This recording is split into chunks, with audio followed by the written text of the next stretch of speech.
우리 모두가 이 자리에 모인 이유는 하나님 아버지의 그 크신 사랑과 뜻이 있기 때문입니다.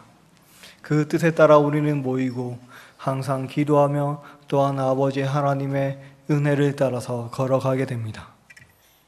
그럼에도 불구하고 우리가 삶 속에서 정말 우리와 항상 함께 계시는 하나님의 비추어 볼 때 참 부족하고 연약하기 그지없음을, 다른 말로 해서 하나님 앞에 부끄럽게 그지없음을 우리는 아무도 부인할 수 없을 것입니다.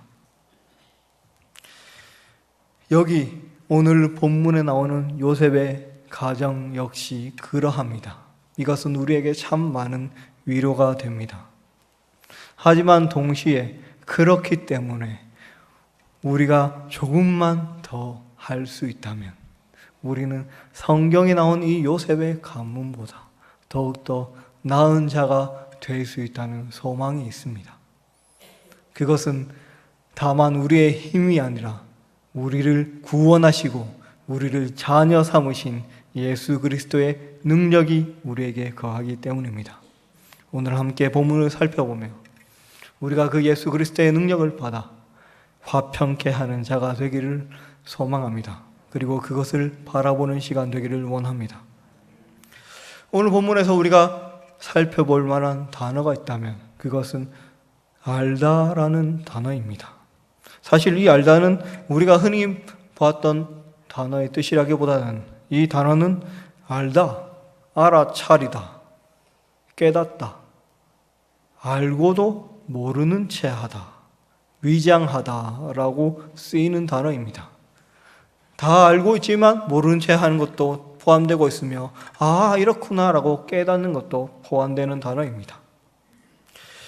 그런데 왜 이 단어가 이 오늘 본문에서 중심이냐면 계속해서 쓰이고 있기 때문입니다. 사실 이 단어는 37장에서 유다가 며느리 다말을 죽이려고 할 때, 즉 다말이 임신했다는 소식을 듣고 그가 부정을 정했다고, 범했다고 생각하고 죽이려 할 때도 쓰입니다. 그때 며느리 다말이 보여준 그 증거로 인해서 그가 나보다 더 옳도다라고 말했던 그때 쓰이는 단어이기도 합니다. 그리고 오늘 본문에서 요셉에게 계속 쓰이고 있는 단어입니다. 먼저 오늘 본문은 요셉의 현재 신분에 대해서 말을 하며 시작합니다. 그는 총리이며 애굽에서 파라오를 제외하고는 가장 높은 자라 말을 합니다. 그런데 그에게 한 가지 덧붙여진 것은 식량을 주관하는 자라고 나오고 있습니다. 이 말은 누구든지 요셉의 허락을 받지 않는다면 결코 창고에서 식량을 가져올 수 없다는 것입니다. 이것은 엄청난 권한입니다. 왜냐하면 어느 시대이든지 사람에게 가장 필수적인 것은 바로 먹을 것이기 때문입니다. 먹을 것 때문에 전쟁이 나는 경우도 흔합니다. 그만큼 요셉은 엄청난 직위를 가지고 있었습니다. 다들 잘 알겠지만 사람을 상대하는 것이, 그리고 우리와 다른 입장에 있는 사람과 이야기하고 설득한다는 것이 쉽습니까? 제가 갑자기 이런 것을 물어보는 이유는 요셉이 딱 이런 입장에 있었기 때문입니다. 본문은 이제 7년간의 흉년이 시작한 지 얼마 안 되는 시점, 그리고 형들이 두 번째 찾아왔을 때 딱 2년째 되는 시점입니다. 요셉의 입장에서 보면 흉년이 아직 5년이나 남아 있습니다. 그리고 요셉은 식량을 주관하는 자입니다. 그것은 많은 사람들이 요셉을 찾아왔다는 것을 뜻합니다.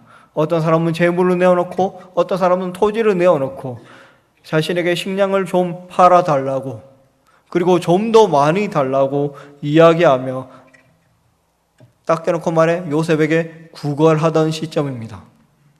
하지만 요셉은 5년이나 흉년이 더 남아있는 것을 알고 있기 때문에 어떻게 하겠습니까? 그 사람들의 요구를 최소한으로 들어주려고 합니다. 왜냐하면 흉년이 이제 시작이니까요. 그 사람과의 싸움을 하루 종일 했을 것입니다. 왜냐하면 저 멀리 가나안에서 식량이 없어서 찾아올 정도로 흉년이 벌써 극심했기 때문입니다. 식량을 구하러 오는 사람들은 당연히 요셉의 사정은 생각하지 않았을 것입니다. 물론 애굽의 관료라면 7년 흉년이라는 것을 알고는 있었지만 이미 7년간의 풍년이 있었기 때문에 그것을 잊어버렸거나 생각하지 않는 사람도 많았을 것입니다. 한마디로 요셉은 매일 사람에 치이고 있는 형편이었습니다. 매일 찾아와서 그에게 구걸하고 식량을 달라고 떼쓰는 사람들로 인해서 많은 스트레스가 있었을 것입니다. 이때 요셉의 형들이 찾아오고 있습니다. 우리는 7절에서, 오늘 본문 7절에서 그렇구나 라고 넘어갈 수 있지만 요셉과 형들이 헤어진 지 20년이 넘었습니다. 그리고 제가 말한 바와 같이 하루에도 수많은 무리들이 찾아와서 식량을 구걸합니다. 그런데 요셉은 형들을 보자마자 내 가족이구나 라고 알아보게 됩니다. 쉽습니까? 길 가다 20년이 넘게 지난 가족을 보자마자 알아차릴 수 있겠습니까? 그때는 자신도 어렸고 형들도 젊은 시절입니다. 형들과 비슷한 꾀재재한 옷차림으로 찾아오는 사람은 정말 많았을 것입니다. 그럼에도 요셉은 바로 알아차렸습니다. 그리고 7절에는 이 알아차리다라는 단어가 2번에 걸쳐서 등장합니다. 7절 처음에 형들인 줄 아나라고 할 때 이 아나라는 말이 알아차리다라는 말입니다. 그리고 바로 이어지는 모르는 채 하고라고 할 때 모르는 채 하다도 이 알아차리다라는 똑같은 단어입니다. 연속해서 2번 씀으로써 요셉은 곧장 바로 형들을 알아차렸다. 저 나의 가족이구나 라는 사실을 알았다는 것을 성경은 말하고 있습니다. 그런데 8절에서 다시 한번 반복합니다. 요셉은 알아차렸지만 형들은 알아차리지 못했다라고 한 번 더 말하고 있습니다. 이것은 요셉과 형들의 입장이 완전히 대비되고 있음을 말을 하고 있습니다. 물론 형들 입장에서는 충분히 못 알아볼 수 있습니다. 왜냐하면 그 당시 요셉은 노예로 팔렸고 대부분의 애굽 노예가 하는 일은 농사였습니다. 지금처럼 하늘에서 비가 내리는 것이 아니라 나일강에서 물을 퍼와야 했습니다. 엄청난 중노동입니다. 현대에는 관계수로를 다 만들어서 그렇게 하진 않지만 그 당시에는 사람이 일일이 물을 퍼서 하루 종일 그 엄청나게 넓은 밭에 물을 줘야 했습니다. 그래서 약 20년이 지나면 노예들의 모든 관절이나 아예 허리라든가 모든 자세가 변형이 되면서 거의 살지 못하고 불구가 되는 형편이 되었습니다. 그래서 그쯤 되면 노예는 굶어 죽을 수밖에 없었습니다. 왜냐하면 일을 하지 못하는 노예에게 밥을 줄 주인은 없으니까요. 형들은 이런 형편을 알고 있었기 때문에 요셉이 아마 죽었을 거라 생각했던 것 같습니다. 또한 요셉의 현재 모습 또한 그러합니다. 요셉은 애굽의 복식을 따라서 수염을 깎았고 애굽의 옷을 입고 있습니다. 그리고 그의 이름은 요셉이라 불리우지 않았고 사브낫 바네아라고 애굽식 이름으로 불리고 있었을 것입니다. 그러니 당연히 형들은 요셉을 알아보지 못하는 것이 당연합니다. 그럼에도 불구하고 형들은 요셉을 알아보지 못한 것이 잘못임을 인정할 수밖에 없었을 것입니다. 왜냐하면 요셉 역시도 형들이 알아보지 못함을 보고 힌트를 주기 때문입니다. 대놓고 자신이 요셉이라 밝히지는 않지만 오늘 본문에서 요셉은 형들에게 힌트를 주고 있습니다. 한번 내가 누군지 알아맞혀 봐라고 말을 하고 있습니다. 사실 우리가 요셉의 입장이라면 어떨까요? 자신을 죽이려 했던 형들입니다. 보자마자 울컥하지 않겠습니까?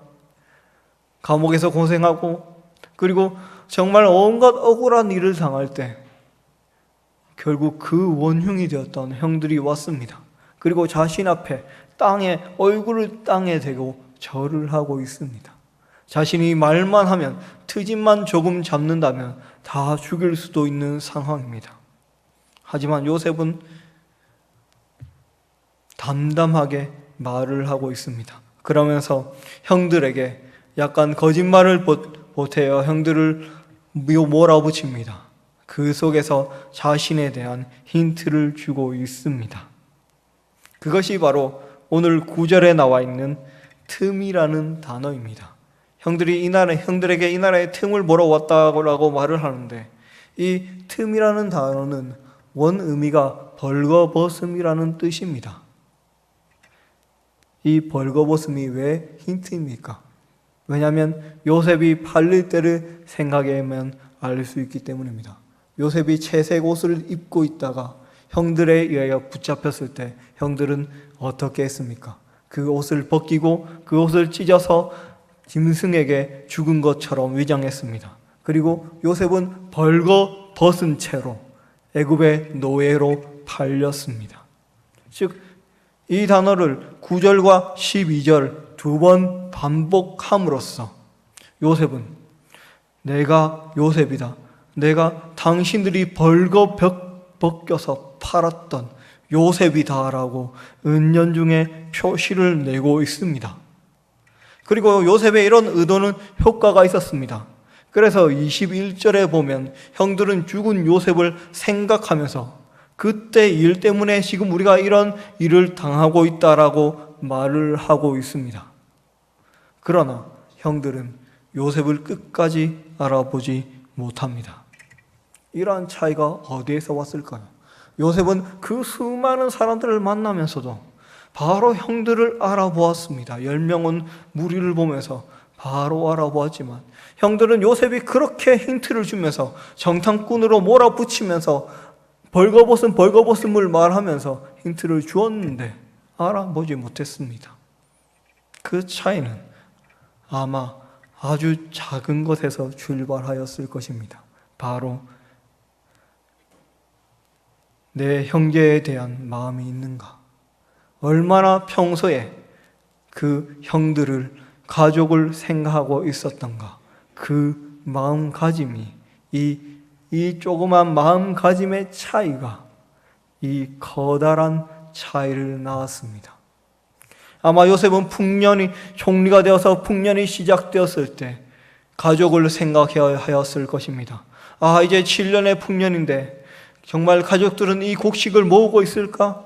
7년이 지나면 흉년이 올 것인데 그때를 대비하고 있을까? 라는 생각을 하였을 것이고, 흉년이 되어서 온 애굽 그리고 주변 국가에서 자신을 찾아올 때 형들이 혹시 나에게 오지는 않을까라고 분명히 생각을 했을 것입니다. 그렇기 때문에 그 수많은 사람들을 만나며 실갱이 하면서도 형들을 곧장 바로 알아볼 수 있었습니다. 하지만 형들은 요셉을 생각하지 않았습니다. 그들의 관심사는 오로지 하나, 식량이었습니다. 먹을 것을 얻는 것. 이 차이가 요셉과 형들을 이렇게 갈라놓는 결과를 낳았습니다. 그렇기 때문에 요셉은 형들에게 정탐꾼이라고 하고 그들이 알아차리지 못하자 잠시 감옥에 가두기도 했습니다.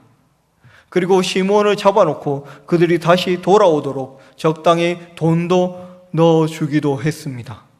왜냐하면 끝까지 자신을 알아차리기 바랬기 때문입니다. 그것 때문에 또한 격동하는 마음이 있었기 때문에 요셉은 거짓말을 말하면서 끝까지 자신이 요셉임을 밝히지 않았습니다.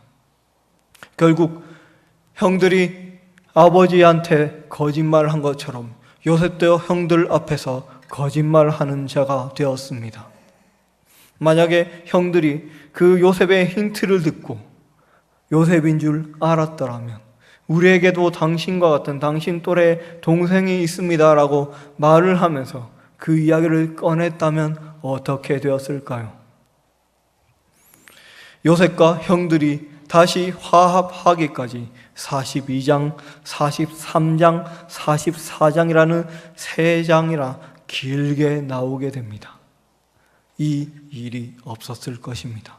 그리고 그들은 바로 화목하고 서로 통곡하며 울며 미안하다 사과하며 화합하며 화목한 가정으로 돌아갔을 것입니다. 하지만 이 조그만 차이로 인해서 요셉은 그리고 형들은 갈라지며 또한 서로 몇 개월, 작게는 몇 개월, 길게는 약 1년에 걸친 갈등의 시간이 있어야 했습니다. 이것이 바로 오늘 본문이 주는 교훈입니다. 우리가 하나님 앞에 나아가기 위해서 가장 필요한 것은, 그리고 하나님의 은혜를 알아차리기 위해서 가장 필요한 것은 우리가 평소에 얼마나 하나님을 생각하느냐입니다. 그리고 우리가 하나님의 은혜를 생각하며 내 삶 속에서 하나님과 동행함이 있음을 분명히 인식하고 있다면 하나님께서는 모든 일을 통하여 아버지 하나님의 뜻을 알 수 있도록 모든 것을 제시해 주실 것입니다. 우리는 그것을 받아들일 준비가 되셨습니까? 우리가 그것을 받아들일 준비가 되기를 원합니다. 그래서 우리의 삶에, 특별히 우리의 가정에, 친지들 간의 관계 속에서 이러한 하나님의 은혜의 알아차림이 있기를 원합니다. 뜻을 아는 자가 되기를 원합니다. 왜냐하면 우리는 친척들을 만나며 이야기할 기회가 별로 없기 때문입니다. 이렇게 서려서 잠시 모이든지 하지 평소 때는 그렇게 생각하지 않기 때문입니다. 하지만 하나님께서는 가장 먼저 우리를 가정으로 부르셨습니다. 그리고 하나 되게 하였습니다. 그러니 우리가 먼저 하나님의 뜻을 생각해서 하나님의 뜻을 알아차리는 자가 되기를 원합니다. 그리고 두 번째로 하나님의 뜻을 알아차렸다면 또한 우리가 혹시나 우리의 형제들을 알아차리고 있는지 알아차리지 못하는지를 생각하는 자가 되기를 원합니다. 그래서 혹시나 우리의 가정에 가 있는 이 미세한 실금들이 있다면, 그래서 그것이 결국 커져서 우리를 갈라지게 만들 것이 있다면 먼저 하나님의 그 지혜로서 그것을 알아차리고 봉합하며 다시 화합할 수 있기를 원합니다. 오늘 말씀을 정리하기를 원합니다. 우리는 요셉과 형들의 만남을 보면서 그들과 요셉의 차이를 보았습니다. 결국 얼마나 준비하며 얼마나 생각하고 있었냐에 따라서 이 결과의 차이가 나타났습니다. 이와 마찬가지로 우리는 하나님을 얼마나 생각하고 있으며 얼마나 하나님의 뜻을 구하면서도 그 구하심을 깨달을 준비가 되었는지 한번 우리를 돌아보시기 바랍니다. 그래서 우리가 하나님의 뜻을 그 즉시 알아차릴 수 있는 자가 되기를 원합니다. 그리고 만약에 우리의 잘못이든지 아니면 우리의 형제의 잘못이든지 그 잘못으로 인하여 우리의 가정이나 우리의 친지들 사이에 금이 가 있다면 그 금 역시도 알아차릴 수 있는 자가 되기를 원합니다. 왜냐하면 하나님께서는 우리를 화평의 사자로 부르셨기 때문입니다. 그러니 우리를 화평의 사자로 부르신, 우리를 하나님의 아들, 딸이라 부르신 아버지 하나님의 거룩한 뜻을 항상 알며 그 뜻대로 우리의 가정에서, 우리의 자리에서, 우리의 친지들과의 모임 그 모든 자리에서 화평을 이루어 나아갈 수 있는 우리 모두가 되기를 간절히 소망합니다.